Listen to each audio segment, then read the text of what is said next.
One of the things that's amazing about the college and where we're based is that within a few hundred metres in any given direction there is a historic site. You can almost tell the history of post-colonial London by walking within a square mile of where the college is. This part of London, it was a real checkerboard. You know, racial division and segregation was very, very stark.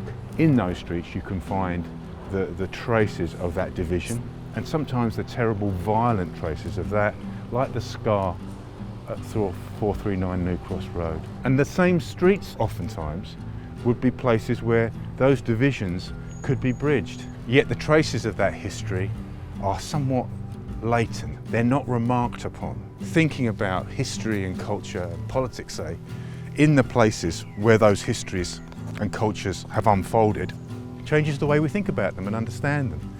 And I never tire of wandering around these localities with students and talking to them about the histories that are contained in the streets. The residual elements of social life itself, how people live.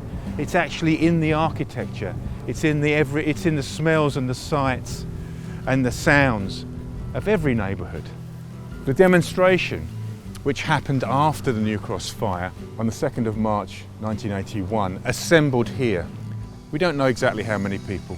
We know it was thousands, some say as many as 20,000. Many of those people who assembled to protest that day came to shape our understanding of what British culture is, actually.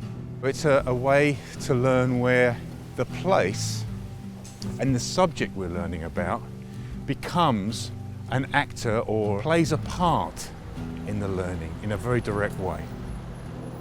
It's a noisy, bustling environment, you know, that sense of cities, of places, of movement, of passage, of connection.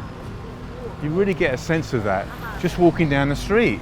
Sociology or just thinking critically about questions of culture and of social life, I think it's one of the most valuable things that we do, to try and tune our ear differently, to notice things that we otherwise wouldn't notice, and to develop an attentiveness to the world without getting run over.